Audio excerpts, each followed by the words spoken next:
A baby was found lifeless in her crib, and the mother, weighing over 600 pounds, quickly became the center of blame. Was it a heartbreaking accident, or was there more to the story? The headline alone was enough to spark outrage. A single mother, already battling severe health issues, now accused of something unthinkable. To some, it was a story about negligence. To others, it was a story about a society too quick to judge without understanding the full picture. She had spent most of her life fighting against her own body, struggling with obesity that kept her isolated, ridiculed, and often invisible. But when her baby was born, for the first time in years, she felt like she had a reason to push through the pain. That little boy was her world, her chance to do something right in a life that had been filled with hardships. But now, with her child gone, the whispers grew louder. Neighbors, reporters, even distant relatives began to question, how could a mother not know the risks of co-sleeping? How could she let her baby lay so close when her weight alone posed such a danger? The police wanted answers, the public wanted someone to blame, and she became the perfect target. This case forces us to ask hard questions. Was she a negligent parent who ignored the warnings? Or was she a mother who simply made a desperate mistake in the middle of exhaustion and loneliness? Was this truly a crime? Or was it the kind of tragedy that could happen to anyone under the wrong circumstances? Before we go further, let us know in the comments where you're watching from. And if you're new here, click on the subscribe button so you never miss any of our upcoming videos. Meet Linda Carter, a 38-year-old woman battling extreme obesity. At over 600 pounds, born in the 1980s in a small working-class town in Ohio, Linda was the youngest of 3 children. Her father worked long shifts at a local factory, and her mother, a homemaker, spent most of her time caring for the kids. On the surface, it seemed like an ordinary American family, but Linda's struggles began almost from the very start. By the time she was in elementary school, her weight already set her apart from the other kids. Teachers described her as bright and curious, but painfully shy. At recess, instead of running around with classmates, she often sat alone, pretending not to notice the stares and whispers. Kids can be cruel, and Linda became the easy target. Names like whale, fatty, and pig followed her through the hallways. Food became both her comfort and her curse. At home, when arguments broke out between her parents or when loneliness set in, Linda found relief in eating. Family dinners were heavy with fried foods and sugary drinks, and portion control was never something her household really practiced. By middle school, Linda's weight had doubled compared to her peers, and by the time she reached high school, she was over 300 pounds. Her teenage years were a blur of humiliation and missed opportunities. Dances, sleepovers, sports, all the normal things kids looked forward to were experiences she never really had. Doctors warned about her health, but the solutions they offered felt impossible. Eat less, move more sounded simple, but for Linda, it was like telling someone drowning in quicksand to just stop sinking. After high school, things only grew harder. Jobs were limited. She applied to fast food restaurants, retail shops, even clerical work, but interviews often ended the same way. Polite smiles, no callbacks. Her size was impossible to ignore, and in a world where appearance often determines opportunity, Linda found herself stuck. By her mid-20s, her weight had passed 500 pounds. Walking even short distances left her breathless. She spent most of her days indoors, watching television or scrolling endlessly through her phone. She longed for connection, but friendships had faded, and dating seemed like a distant dream.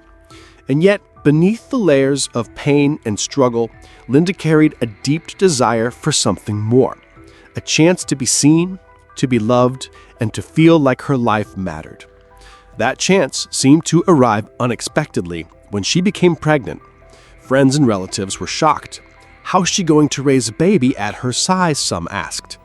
But Linda didn't care. For the first time in years, she felt hope. She was determined to give this child the love she had never fully received herself. It was this moment, this turning point, that would eventually collide with the tragedy that placed her at the center of a criminal investigation. When Linda Carter found out she was pregnant, she was overwhelmed. At 38 years old and at more than 600 pounds, most people would have seen her situation as dangerous. Her doctors certainly did. But for Linda, it was different. For the first time in a long time, she felt a spark of joy, a purpose. The pregnancy, however, was anything but easy. Every checkup came with warnings. Her blood pressure was high. She struggled to breathe, especially while lying down. Doctors explained that her size created risks not only for her, but also for the baby. There were concerns about gestational diabetes, about the baby's development, about whether she could carry to full term. Still, Linda pushed forward. She promised herself that she would do whatever it took to protect this child. She tried to eat better, but her body craved the same food she had always relied on for comfort. She attempted to walk more, but even a short distance left her out of breath. Her doctor suggested specialized care, but she didn't have the money or insurance to afford everything they recommended. As the months went on, her pregnancy became more complicated. Simple movements like getting out of bed required help. She often needed family members or her partner, a man named David Miller, to assist her. David was supportive in his own way, though the stress of preparing for a child weighed heavily on him too. Their small apartment wasn't designed for Linda's needs, and every day felt like a struggle to adjust. Despite the challenges, Linda carried the pregnancy further than her doctors initially expected. At just over 36 weeks, she went into labor. The delivery was not simple. Linda's size meant the doctors had to take extra precautions. The medical team prepared for the possibility of an emergency C-section, but after hours of effort, Linda delivered a baby boy. The infant was small, underweight, but alive. Nurses checked him carefully. His lungs were weak, and he needed monitoring, but overall, he was stable. Linda named her son Michael. Holding Michael for the first time was one of the most powerful moments of Linda's life. Tears streamed down her face as she looked at the tiny child in her arms. In that moment, nothing else mattered. Not the stares, not the judgment, not the pain of her own body. She was a mother now. But the reality of motherhood, Linda's size, came quickly. Feeding Michael was difficult. Linda's body made simple positioning hard. Her arms ached and her chest pressed heavily as she tried to nurse her son.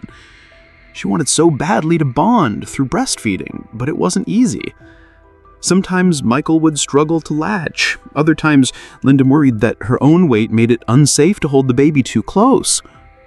Still, she persisted. She told herself that Michael needed her, and she was determined to give her baby the best chance she could. For weeks, Linda tried to manage sleepless nights, diaper changes, and feedings while fighting against her own physical limitations. To outsiders, the situation looked precarious. Family members worried, but didn't know how to intervene. Friends kept their distance. Even David, though supportive, was often overwhelmed. And then came the night that would change everything.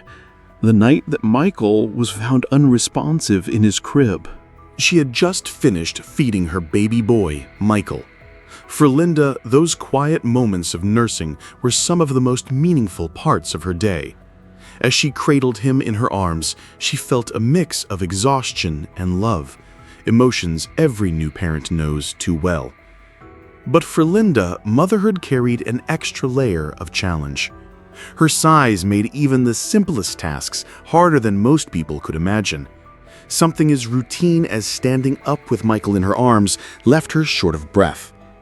Diaper changes required effort, patience, and often help from her mother, Carol, who had moved in temporarily to support her. Neighbors sometimes whispered when they saw Linda outside with the stroller. People stared at her size, not realizing the mental and physical strength it took for her to get out of the house at all. But Linda was determined. She wanted Michael to feel cared for, to know that despite her struggles, he had a mother who loved him deeply. Still, the late nights and constant feedings began to take a toll.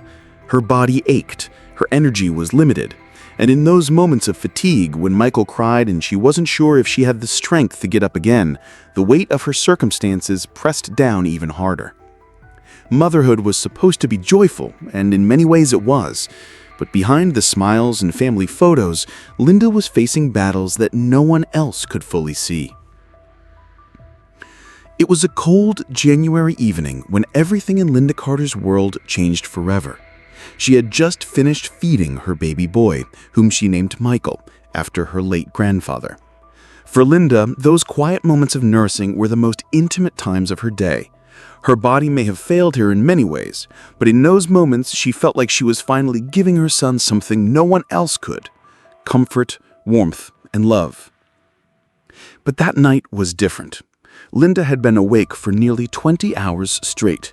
Between Michael's constant cries and her own struggles to get in and out of bed, exhaustion weighed her down more than ever. She drifted in and out of sleep as she cradled him against her chest. She told herself she would only close her eyes for a second, just a second. But that second stretched into minutes, and when she opened her eyes again, something felt terribly wrong. Michael was no longer moving. His tiny body was pressed too tightly against her, and his soft cries had fallen silent. Panic ripped through Linda as she tried to adjust her heavy body and reposition him, but it was too late. The room that had been filled with the sound of her baby's breathing just moments earlier was now unbearably quiet. Her scream echoed through the house as she begged him to wake up. "Please, Michael, please," she cried, clutching him desperately in her arms. She tried to shake him gently, tried to breathe life back into him, but nothing worked. Within minutes, paramedics rushed to the scene after Linda dialed 911, her voice trembling and breaking as she tried to explain what had happened. To the responders, it was a heartbreaking sight. A mother weighed down not only by her body, but now by the unbearable guilt of what had just occurred. The baby boy, only 3 months old, was pronounced lifeless at the scene. For neighbors who heard the screams that night, it was a moment they said they would never forget. But as devastating as the loss was, the questions that followed made the tragedy even heavier. Did Linda simply fall asleep in exhaustion, or was there negligence? Could this have been prevented, or was it an accident no one could have foreseen? Before we dive deeper, let us know in the comments where you're watching from. We'd love to hear from you. And if you're new here, click on the subscribe button so you never miss any of our upcoming videos. In the days that followed, the Carter household was filled with grief, silent, and endless questions. Michael's tiny crib sat empty, his toys untouched. For Linda, every corner of the house carried a painful reminder of what she had lost. But while Linda grieved, the authorities began asking questions. Whenever a child's death occurs in circumstances like these, it doesn't just end with sorrow. It sparks an investigation. Detectives visited the home, documenting the scene and interviewing both Linda and her mother, Carol. Linda explained that she had been holding Michael when exhaustion overtook her. She insisted it had been an accident, an unthinkable consequence of her body giving out on her. Carol supported her, telling investigators that Linda loved her son and would never harm him intentionally. Still, investigators had to consider every possibility. They examined whether Michael's death was due to accidental suffocation or if there could have been negligence involved. To Linda, these questions felt like daggers. She was already drowning in guilt, and now the possibility of blame hung heavy in the air. The community reacted with mixed emotions. Some neighbors showed compassion, bringing food and offering comfort. They spoke about how often they had seen Linda struggling, but always caring for her child with love. Others, however, whispered cruelly. They wondered aloud whether Linda's size, her exhaustion, or even her ability to parent had contributed to what happened. But Linda was determined. She wanted Michael to feel cared for, to know that despite her struggles, he had a mother who loved him deeply. But the investigation was far from over. The medical examiner's report would soon determine the official cause of death, and that answer could either clear Linda or place her under even greater scrutiny. Before we continue, what do you think about this situation so far? Do you believe this was a tragic accident or something that could have been prevented? Share your thoughts in the comments, and don't forget to subscribe so you don't miss the next chapter of this heartbreaking story. Weeks after Michael's passing, Linda sat at her kitchen table, her hands trembling as she held a cup of untouched tea. Every day since that night felt like an eternity. She replayed the moment over and over in her head, asking herself what she could have done differently, wondering if she had failed her son. Then came the phone call that both she and her mother had been dreading. The medical examiner's report was complete. According to the findings, Michael's death was consistent with accidental suffocation. There were no signs of foul play, no evidence of abuse. The conclusion confirmed what Linda had been saying all along. She had simply fallen asleep in exhaustion, and her baby had been pressed against her body in a way that blocked his tiny airways. The news was bittersweet. On one hand, it cleared Linda of suspicion. There would be no criminal charges, no trial, no prison sentence. But on the other hand, the report made everything feel painfully final. There was no more maybe, no more room for hope that somehow this was all a mistake. Michael was gone, and it was the weight of her own exhaustion that had taken him. To the outside world, the case was closed, but for Linda, the guilt never ended. She broke down in tears as Carol read the report aloud, whispering, "I killed my baby. I killed him." Carol tried to comfort her, reminding her that it had been an accident, that no one could blame her for being human, for being tired. But Linda wasn't sure she would ever forgive herself. Meanwhile, the community remained divided. Some neighbors felt relief for Linda, believing justice had been served and she deserved compassion. Others, however, still murmured that it was preventable, that if she had been healthier, stronger, or more careful, Michael might still be alive. For Linda, the hardest part was not the judgment of strangers, but the silence of her own home. Every night, she lay awake listening to the stillness where Michael's cries used to be. The guilt, the grief, and the loneliness became a weight even heavier than her body. The official cause of death was written in black and white: accidental suffocation. But for Linda Carter, it would forever feel like a sentence she carried in her heart. Before we move forward, let me ask you, do you think society was fair to Linda, or was she judged too harshly for something that could happen to anyone? Share your thoughts below, and make sure to stay tuned for the next chapter. In the weeks that followed the autopsy results, Linda found herself trapped between two worlds. On the outside, life moved forward. Neighbors went back to work, children played outside, and the tragedy slowly faded from the headlines. But inside Linda's home, time stood still. Michael's nursery remained untouched. His crib sat neatly made, his tiny clothes folded in drawers, and the stuffed animals arranged as they had been before that night. She couldn't bring herself to change anything. To her, packing up his belongings felt like erasing him, and she wasn't ready for that. Her mother, Carol, worried constantly. She often found Linda sitting in the dark, rocking an empty blanket as though Michael were still in her arms. Sometimes Linda whispered softly, "Shh, Mummy's here," as if speaking to him in a dream she couldn't wake up from. Recognizing the depth of her pain, Carol gently encouraged her to seek help. At first, Linda resisted. She didn't want to talk to strangers about her failure as a mother. But after weeks of sleepless nights, panic attacks, and overwhelming guilt, she finally agreed to attend a grief support group at the local community center. The first meeting was harder than she imagined. As other parents shared their stories of loss, Linda broke down. But instead of judgment, she was met with understanding. One mother placed a hand on her shoulder and said, "You didn't fail your baby.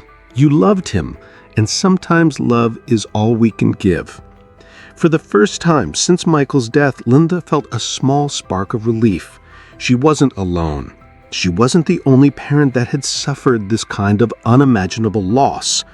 Therapy soon followed. Through counseling, Linda began to unpack the heavy guilt she carried. Her therapist reminded her that exhaustion is not weakness. It's human. That night was an accident, not a choice. Slowly, Linda started to accept that truth, even if forgiveness for herself still felt far away. But healing was not linear. Some days she found the strength to step outside, breathe fresh air, and even smile again. Other days, the silence in her home was unbearable. The weight of what she had lost pressed down so hard that she wondered if she would ever truly feel whole again. And yet, something deep inside her refused to give up completely. The love she had for Michael was still alive, and she began to think about how to carry that love forward. Maybe it meant writing letters to him in a journal. Maybe it meant lighting a candle every year on his birthday. Or maybe, in time, it would mean transforming her own life so that his short existence left behind something meaningful. That's when Linda made a quiet promise to herself. She would lose the weight, not just for her, but for Michael. Deep down, she believed her size had played a role in his suffocation, and though she couldn't change the past, she could change what came next. If Michael's brief life had taught her anything, it was that love must lead to action. She would honor him by taking back her health.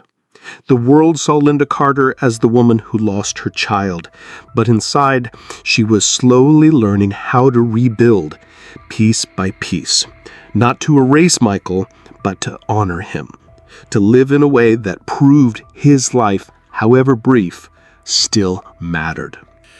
The first few weeks had been about survival, just proving to herself that she could start. But now, Linda knew she needed more than willpower. She needed guidance. At her mother's urging, Linda booked an appointment with Dr. Harris, a bariatric specialist who had helped many patients struggling with extreme obesity. Sitting in the sterile exam room, Linda's hands shook as she explained her promise to Michael, her fear of dying young, and her determination to change. Dr. Harris listened carefully, then said, "Linda, this won't be easy, but you have something many people don't. You have a reason. Hold on to that and we'll make progress together." For the first time in years, Linda felt hope in a doctor's office instead of shame. Dr. Harris laid out a structured plan. A low-carb, high-protein diet designed to keep her full while reducing sugar and cravings, a daily movement goal, even if it was just walking around the house at first, weekly weigh-ins, not to punish her, but to measure progress, and eventually the possibility of weight loss surgery if Linda proved that she could stick to the program. The plan was daunting, but Linda took it one day at a time. Her mornings began with eggs instead of pancakes, grilled chicken instead of fast food. She swapped soda for lemon water and began cooking at home with her mother's help. The first 2 weeks were brutal. Withdrawals from sugar left her moody, exhausted, and irritable, but slowly her body began to adjust. The walks became longer, her breathing improved. Even sleep, once hunted by grief and restlessness, started to come easier. Yet healing was never a straight line. There were nights she cried in frustration, staring at the pantry, wanting to eat her pain away. One evening, she broke down and ordered a pizza, hating herself after the last bite. But instead of spiraling into guilt, she opened her journal and wrote, "One mistake doesn't erase Michael's memory. Tomorrow I try again." And she did. At her first official weigh-in, Linda had lost 18 pounds. When Dr. Harris told her the number, she burst into tears. Carol hugged her tightly and whispered, "Michael would be so proud of you." It was only the beginning, but for Linda, it was proof that her promise was possible. She wasn't just surviving anymore, she was fighting. Every pound shed felt like another brick lifted from her chest, another step away from the night that had crushed her, and another step closer to keeping Michael's memory alive through change. Linda Carter was transforming, not only her body, but her soul. The years of struggle had reshaped Linda Carter, inside and out. What began as a painful vow whispered through tears in a therapist's office had become a lifestyle of courage, consistency, and determination. Slowly but surely, the woman who once lived trapped in her own body began to reclaim her freedom. One morning, Linda stood before the mirror in her bedroom. For the first time in decades, she no longer saw an image weighed down by shame. Her face had definition, her shoulders carried less burden, and her smile radiated genuine peace. She had gone back to a normal, healthy size, not through shortcuts, but through discipline, sweat, and tears. It wasn't just her body that had changed. Her soul had found healing. For years, she thought her weight defined her, but now she realized it had been a chapter, not her whole story. In her new season of strength, Linda opened herself back up to community again. She joined a local support group, not as a patient, but as someone who had walked through fire and survived. That's where she met Daniel, a widower with a kind smile and steady presence. Daniel admired Linda, not just for the woman she had become, but for the journey that she had walked. He listened patiently as she spoke about Michael, about her years of grief, and about the long battle with her health. "You didn't just survive," Daniel told her one evening. "You transformed, and that's the most beautiful thing about you." Friendship blossomed into love. After 2 years of laughter, late-night conversations, and unwavering support, Linda and Daniel married in a simple yet joyful ceremony. For Linda, walking down the aisle was more than just an act of love. It was a declaration that life after loss could still hold beauty. Not long after, Linda experienced something she once thought impossible. She became a mother again.